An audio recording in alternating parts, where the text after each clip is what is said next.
हमारी लाइफ इतनी meaninglessness and hollowness पे इसलिए जा रही है धीरे धीरे, क्योंकि हम लोग पॉपुलर चीज़ों को, पॉपुलर पीपल को और सक्सेसफुल आइडियोलॉजीज, पॉपुलर आइडियोलॉजीज को देखते हैं और फिर उनके सिंबल्स को कॉपी करते हैं, उनकी चीज़ों को कॉपी करते हैं, रेदर देन कि उनकी फिलॉसफी, वे ऑफ लाइफ को अपने लाइफ में अप्लाई करें। जो कि देखो, कॉपी करना सक्सेसफुल या पॉपुलर चीज़ों को कोई बुरी बात नहीं है, बट बात प्रॉब्लम ये हो जाती है जब हम सिंबल्स को कॉपी करते हैं। और आज के वर्ल्ड में ऐसा भी है कि पॉपुलैरिटी तुरंत तुरंत ही चेंज हो जा रही है। हर 6 महीने में कोई नया बंदा पॉपुलर हो, नया तरीका लाइफ का पॉपुलर हो जाता है और हम बस नए नए तरीकों को, नए नए ट्रेंड को फॉलो ही करते रह जा रहे हैं। हम बस उनके सिंबल्स को कॉपी करते रह जा रहे हैं।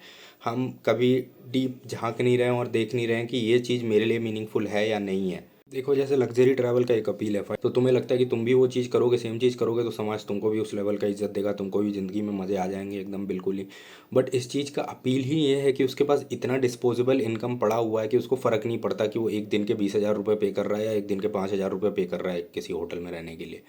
बट तुम अगर सेम चीज़ कॉपी करोगे तो तुम खुद को बर्नआउट भी करते जाओगे और तुमको लाइफ में मीनिंग भी नहीं मिलेगी। बट और सेम टाइम पे ये भी होगा कि तुम्हें कोई इज्जत भी नहीं करेगा। सेम चीज़ तुम देखोगे बजट ट्रैवल में। बजट ट्रैवल का ट्रेंड फेमस हुआ, फिर लोग पगला गए, 15,000 की फ्लाइट टिकटें बुक करके हिमाचल जा रहे हैं और उधर जाकर जीप वाले से लड़ रहे हैं, 50 रुपये कम कर दो, 50 रुपये कम कर दो, एक्चुअली मैं बजट ट्रैवल पे हूँ, बजट ट्रिप। अरे, बीच में फेमिनिज्म का वेव आया था, लड़कियां पगलाई गई थी, फेमिनिज्म फेमिनिज्म। अब ऐसा लगा था कि भाई ये तो ट्रू फेमिनिस्ट है, चाहे कुछ भी हो जाए, अपना एजेंसी और अपना इंडिपेंडेंस नहीं छोड़ेगी, मैटर कोई भी कॉस्ट पे करना पड़े। बट 3 साल 4 साल में अच्छी अपॉर्चुनिटीज़ नहीं मिली, अब सारा एजेंसी खो बैठी है। वो शिव भक्त है, तुमको लगता है कि भाई इसने अहंकार को त्याग दिया है, वो ये सब छोटी छोटी चीज़ों के ऊपर बढ़ चुका है ये।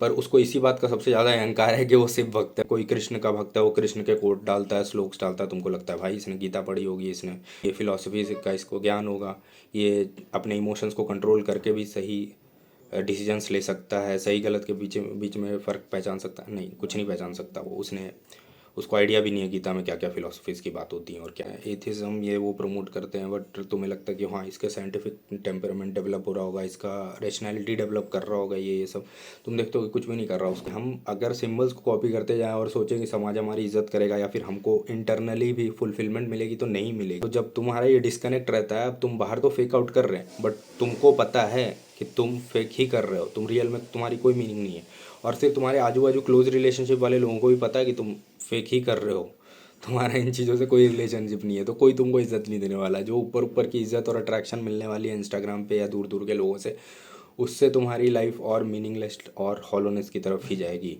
तो सिंबल्स को कॉपी करना बंद कर दो, और कोई भी चीज़ कॉपी करते हो तो उस पर थोड़ा डीप जाओ, थोड़ा सोचो कि भाई ये चीज़ तुम्हारे लिए है या नहीं है, तुम कर पाओगे या नहीं कर पाओगे, फिर इसके बाद सिंबल्स दिखाना चलो चालू करो।